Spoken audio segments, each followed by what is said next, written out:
Train the muscles, not the joints.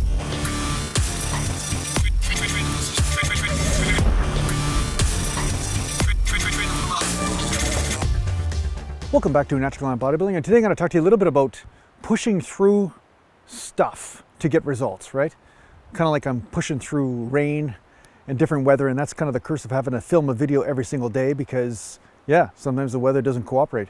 Sometimes I have to get out in the elements and make a video. So today I'm going to answer a comment. This guy, Static Dreams, I think that's his name or whatever, super cool guy, always comments, and he's always staying tuned and stuff and watching the videos and putting up with my crap. So thanks there, Static.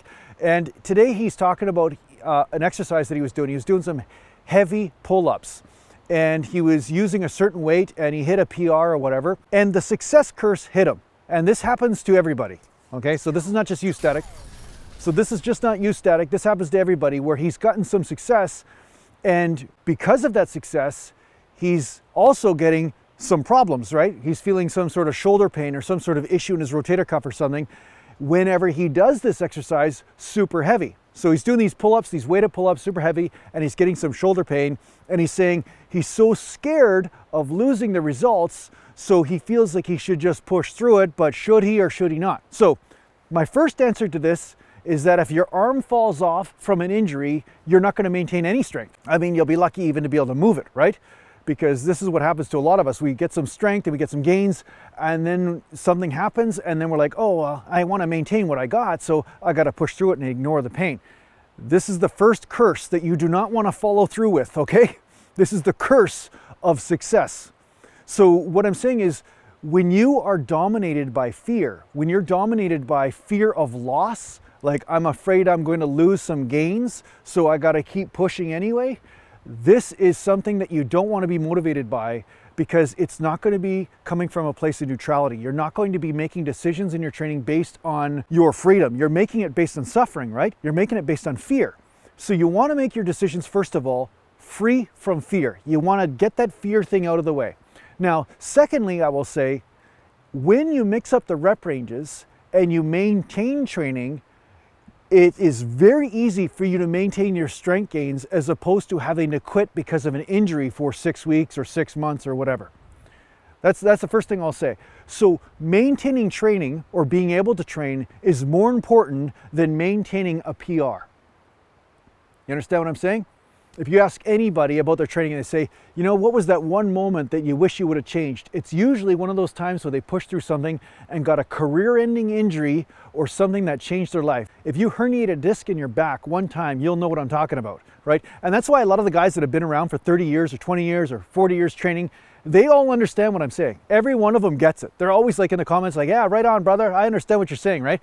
But then like I had a conversation with a guy at the gym just the other night, and this guy's like got next to no gains or whatever, but he's really enthusiastic and he thinks his opinion matters, right? Like, oh, well, based on the science, I know how training works and people should be using this range of motion or that or whatever. And I'm like, man, you don't know shit yet because you haven't trained long enough to understand the stupidity of your philosophy. You know what I'm saying?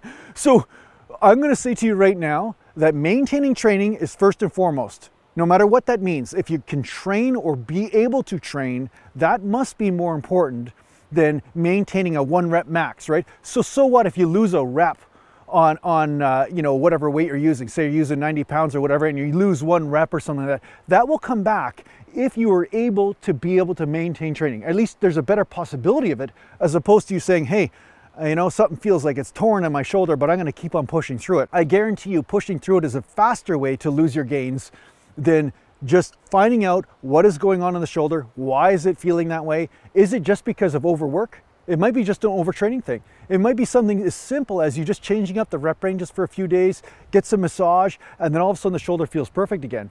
But if you just push through it and ignore the pain, there's a greater chance of you losing your ability to train altogether, right? Pretty simple, right? I mean, it's pretty logical, and I know most of you guys who tune into this channel understand that maintenance of training is more important than just pushing through stuff.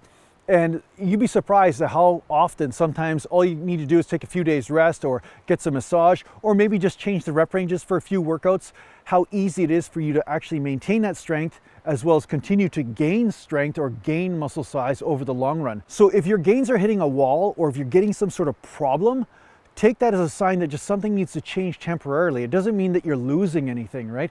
Don't look at it like you're losing anything, and definitely don't be following fear of loss as your compass to decide what you should be doing, because this is also the type of thinking that prevents you from being open-minded, right? That's why you get a lot of snowflakes in the comments just totally nervous that I might be breaking their idea of something. Like, you can say, oh no, you got to parallel squat, otherwise you can't gain legs. And they're like attacking me because they're snowflakes.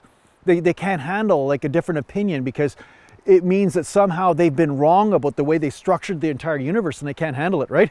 So you don't have to be like that. And I know you're not if you're tuning into this channel this long. If you're watching this video still, you're definitely not one of those snowflakes. So what I'm going to say to you is that fear is not going to be a good motivating factor, and fear will prevent you from being open-minded to make the proper decisions when you need to make them. And I remember when I was a young guy too, like fear would prevent me from trying something new in my training. And of course, years later, when I tried that new technique, such as higher frequency training, I found out, oh my God, this is actually giving me more results than the previous institution that I was in, the previous structure, right? So you have to make sure that you do not follow fear, open the mind, and don't be afraid of losing gains. Just follow what's right for your body, and then trust that the rest will take care of itself. So yeah, I hope this helps out in your training. Thanks a lot for making a comment there, Static. And if you need to get home, just go to naturalglambodybuilding.com, and thanks to the Patreon supporters, and take care for now. Mountain. I'm so mountainous.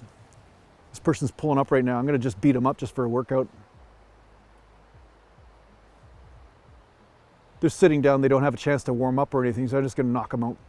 Just bang, just like that, eh? Bang, hey?